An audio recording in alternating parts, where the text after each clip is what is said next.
Assalamualaikum warahmatullahi wabarakatuh. Apa kabar anak-anak ibu semuanya? Semoga anak-anak sekalian dalam keadaan sehat dan tetap menjaga kebersihan.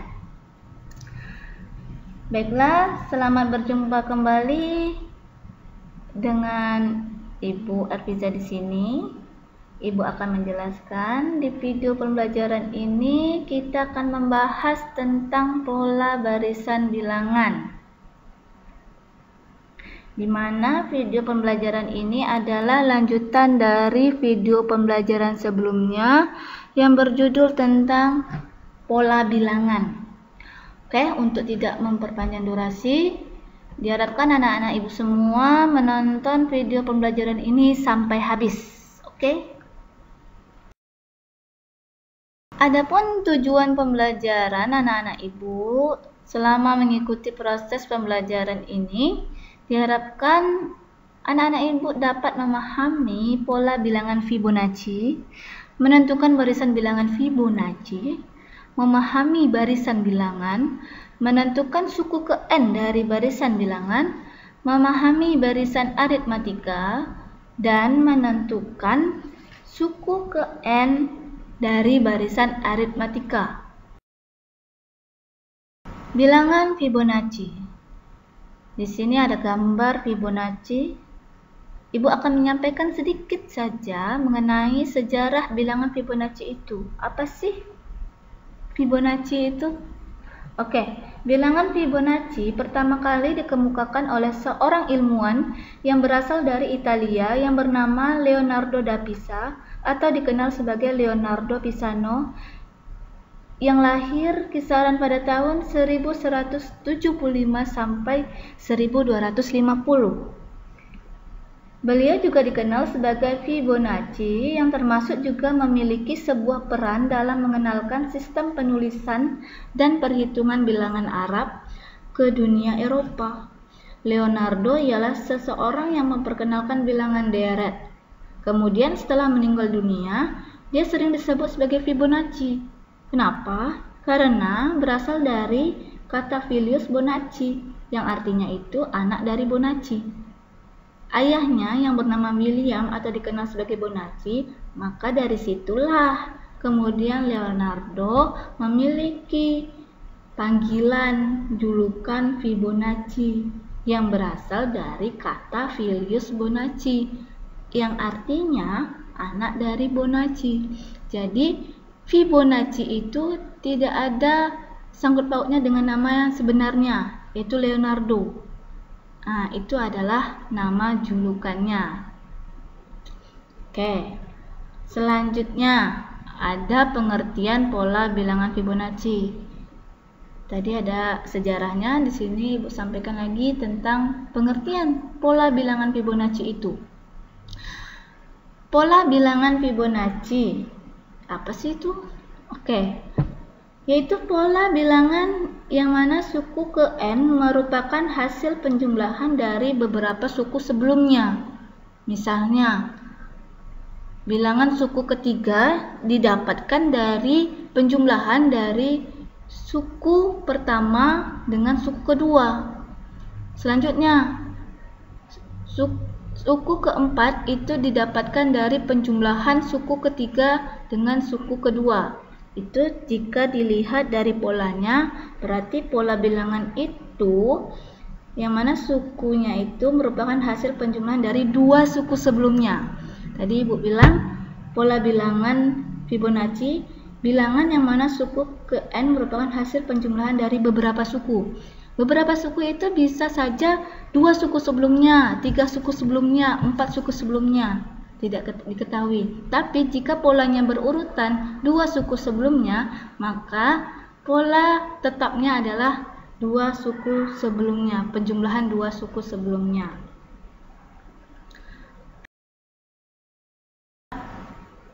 Bahkan pola bilangan Fibonacci ini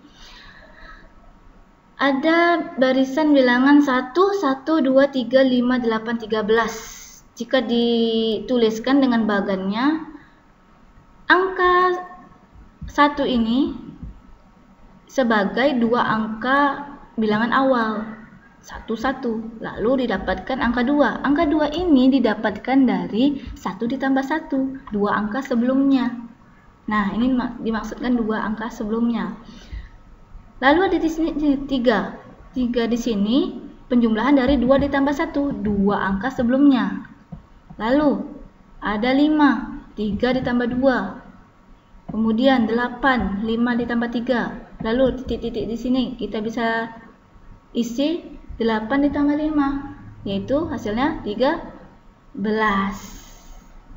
Nah, untuk rumus bilangan Fibonacci itu bisa ditulis seperti ini. UN sama dengan adalah penjumlahan dari 2 suku sebelumnya. Ini didapatkan dari bagan pola yang kita udah jelaskan di sini. Di sini kita tidak membacanya U kali N kurang 2, bukan. Itu di sini rumus bilangan Fibonacci ini cara penulisannya. Dengan cara membacanya adalah suku ke N adalah penjumlahan dari 2 suku sebelumnya. Nah, cara baca seperti ini. Oke, semoga anak-anak ibu paham bagaimana rumus bilangan Fibonacci dan bagaimana cara membaca rumusnya. Oke, kita masuk ke contoh soal pola bilangan Fibonacci.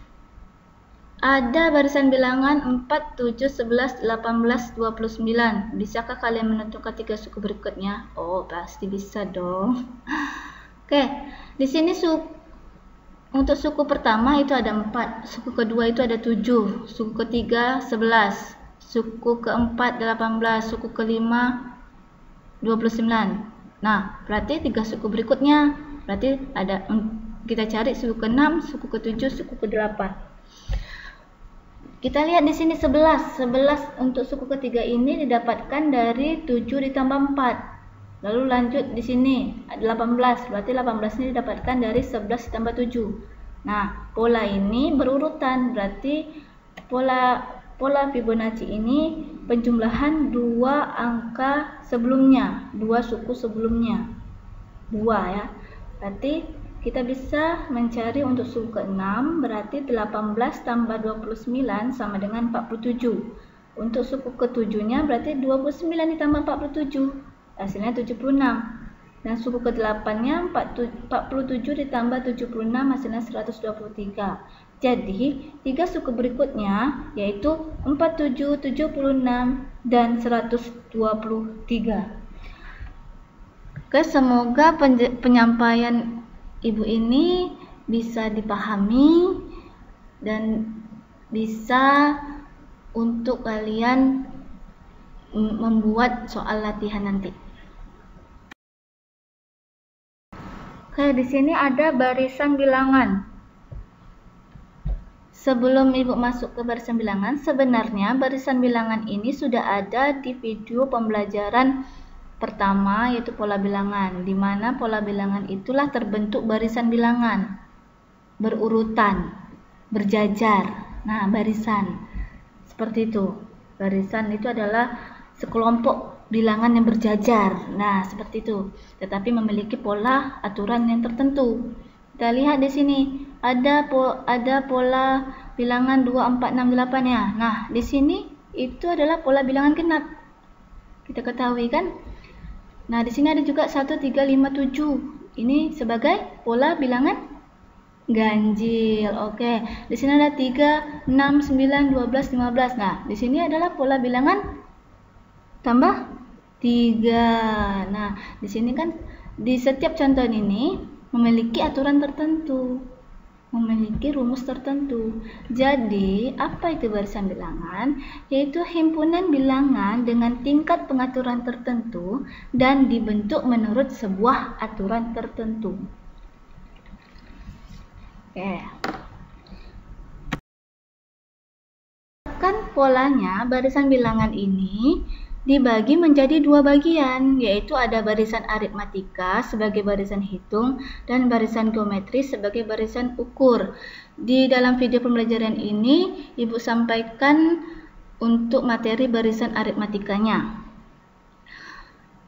Untuk barisan geometri itu di video selanjutnya. Pengertian dari barisan aritmatika itu adalah barisan bilangan yang mempunyai beda atau selisih yang tetap antara dua suku barisan yang berurutan. Nah, itu adalah barisan aritmatika. Anak-anak ibu bisa lihat contoh uraiannya di sini. Ataupun barisan aritmatika itu juga bisa disebut juga bilangan yang suku selanjutnya itu merupakan penjumlahan dari suku sebelumnya dengan rasio. Rasio itu adalah perbandingan selisihnya. Nah, di sini ada uraian contoh. Ada bilangan 1, 4, 7, 10, 13, 16, 19, 22.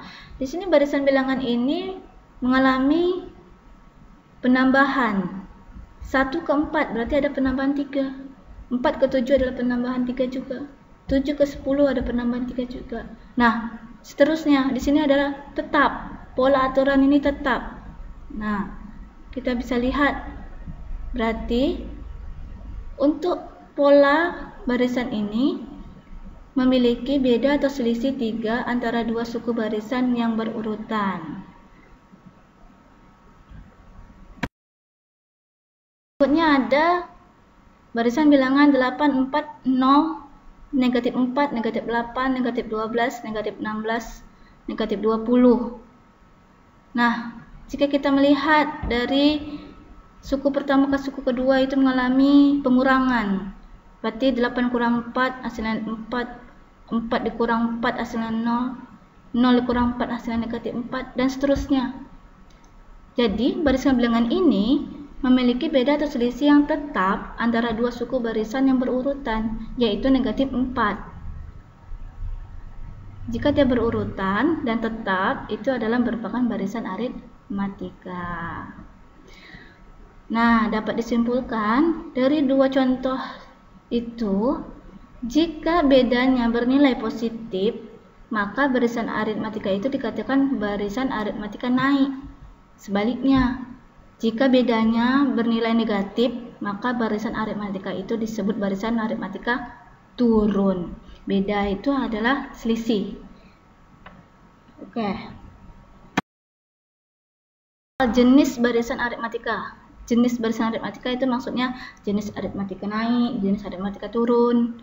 Nah, ada bilangan barisan 30, 32, 34, 36, 38. Nah, di sini 30 ke 32 ada penambahan 2, 32 ke 34 penambahan 2 juga, 34 ke 36 penambahan 2 juga. Berarti barisan bilangan ini merupakan barisan aritmatika naik karena bedanya positif 2. Oke. Yang B ada 18, 15, 12, 9, 6, 3. Di sini 18 ke 15 mengalami pengurangan 3. 15 ke 12 berarti pengurangan 3 juga. Nah, berarti barisan bilangan ini merupakan barisan aritmatika turun karena selisihnya adalah negatif 3. Oke, semoga anak-anak ibu paham apa jenis barisan aritmatika itu. Ada barisan aritmatika naik, ada barisan aritmatika turun.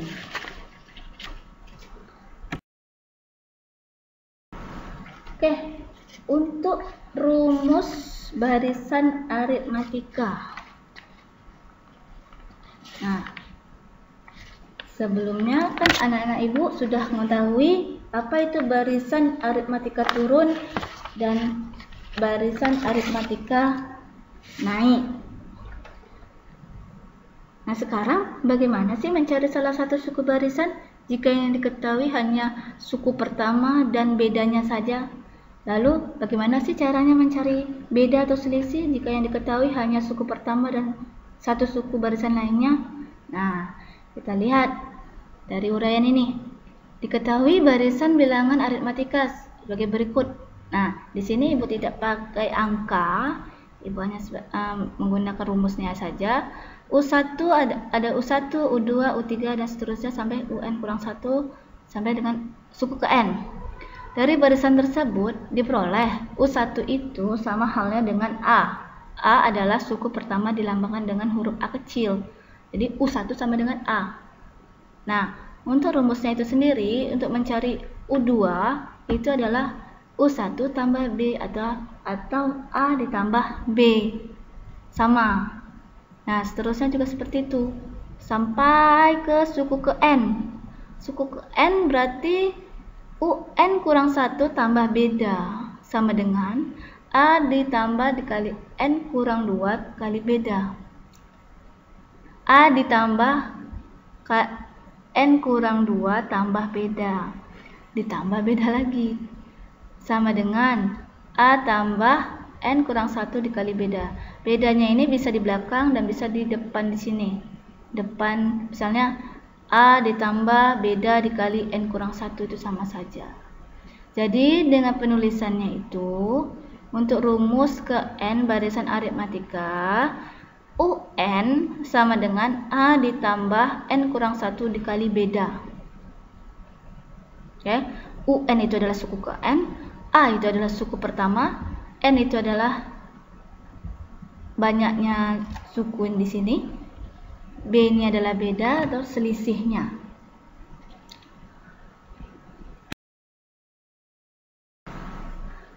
Oke, untuk mencari beda atau selisih dalam suatu barisan aritmatika. Nah, di sini untuk mencari bedanya. Jika yang diketahui tadi Ibu bilang suku pertama atau satu suku lainnya. Perhatikan misalnya yang diketahui suku ketujuh misalnya, lalu sama suku pertama. Nah, di situ kan bisa kita cari dengan rumus beda UN dikurang UN kurang 1. Nah, ini rumus untuk mencari beda. Sebenarnya kalau beda di situ sendiri, berarti kan kalau mencari beda dari barisan bilangan, misalnya suku kedua dikurang suku pertama aja, suku ketiga kurang suku kedua, itu sama saja hasilnya untuk mencari selisih dari barisan bilangan. Oke, contoh soal barisan aritmatika. Ibu ada 3 contoh.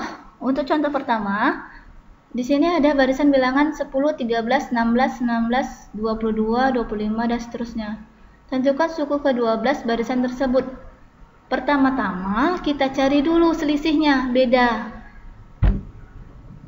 Ibu ambil dari suku kedua dikurang suku pertama. Boleh kalian mengambil dari suku keempat sama suku ketiga, itu sama saja hasilnya. Di sini ambil 13 dikurang 10 hasilnya 3. Kalau Ibu ambil dari suku keempat ke suku ketiga berarti 19 kurang 16 juga hasilnya sama dengan 3.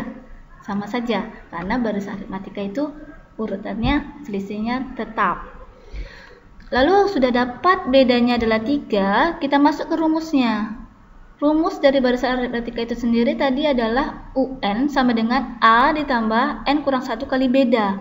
Maka N-nya ini kan suku ke N, kita ganti N-nya banyak sukunya adalah 12. Berarti U12 sama dengan 10, A itu adalah sama dengan U1, suku pertama atau angka dari bilangan pertama, barisan bilangan itu. Berarti A-nya adalah 10. Lalu N-nya di sini banyak sukunya tadi adalah 12. B-nya di sini kita tuliskan, kita gantikan menjadi 3. Berarti U12 sama dengan 10 ditambah 12 kurang 1 dikali 3. Lalu selanjutnya kita operasikan dulu yang di dalam kurung, 12 kurang 1, hasilnya 11. Berarti 10 ditambah 11 kali 3. Lalu kita operasikan dulu perkalian, 11 dikali 3. Berarti 10 ditambah 33 hasilnya adalah 43. Jadi suku ke-12 dari barisan bilangan 10, 13, 16, 19, 22, 25 adalah 43. Semoga contoh pertama ini anak-anak Ibu bisa pahami. Nah, di dalam sebuah gedung DPR disusun kursi dengan baris paling depan terdiri atas 15 kursi. Barisan kedua 17 kursi, barisan ketiga 19 kursi, dan seterusnya selalu bertambah 2. Berapa banyak kursi pada barisan ke-20? Nah, di sini dengan cara penyelesaiannya kita misalkan dulu, UN itu adalah banyak kursi pada baris ke N. Nah, kita lihat yang diketahui dulu, kita tuliskan yang diketahui. U1 itu adalah sama dengan 15. Kenapa U1 15? Karena baris paling depan. Karena yang paling depan itu adalah suku pertama. Berarti U1 adalah 15. Lalu lanjut baris kedua adalah U2 sama dengan 17. Lanjut baris ketiga U3 adalah 19. Maka seterusnya bertambah 2. Berarti di sini kita sudah dapatkan bedanya itu adalah 2, positif 2. Lalu yang ditanya adalah baris ke-20 untuk suku ke-20. Kita pakai rumus UN sama dengan A tambah N kurang 1 kali beda. Kita tadi sudah dapatkan suku pertamanya itu adalah 15. Maaf, ini ada salah pengetikan. Suku pertamanya itu adalah A15 dan B-nya itu adalah 2 karena selisihnya 2. Jadi kita tulis U20, 20 ini adalah banyak sukunya, suku ke N, U20 sama dengan 15, suku pertama adalah 15 ditambah 20 kurang 1 dikali 2, bedanya adalah 2. Maka 15 ditambah 19 kali 2, 20 kurang 1, operasikan dulu yang dalam kurung, berarti 19 kali 2. Lalu kita operasikan dulu yang untuk perkalian, 19 kali 2 adalah 38. Oke. Lalu lanjut, 15 ditambah 38 berarti 53. Jadi banyak kursi pada baris ke-20 adalah 53 kursi di dalam sebuah gedung DPR. Semoga anak-anak ibu paham di contoh kedua untuk soal cerita ini. Ada contoh untuk menabung. Nih, contoh ketiganya. Setiap bulan Jisoo selalu menabung di bank. Pada bulan pertama ia menabung sebesar 50.000.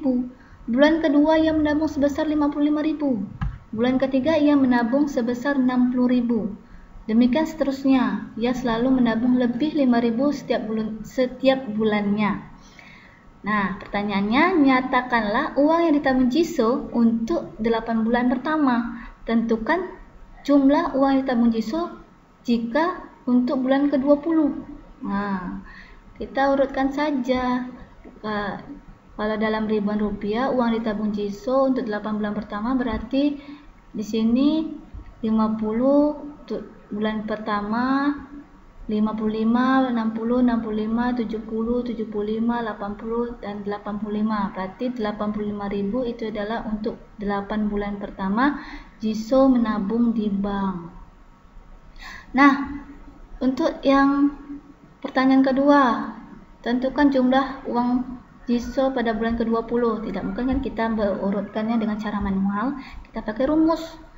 Suku pertama itu adalah 50 di sini. Bisa kita lihat dan bedanya itu adalah 5. 55 kurang 50 itu adalah 5. Berarti untuk suku ke-20 adalah A ditambah N kurang 1 kali beda.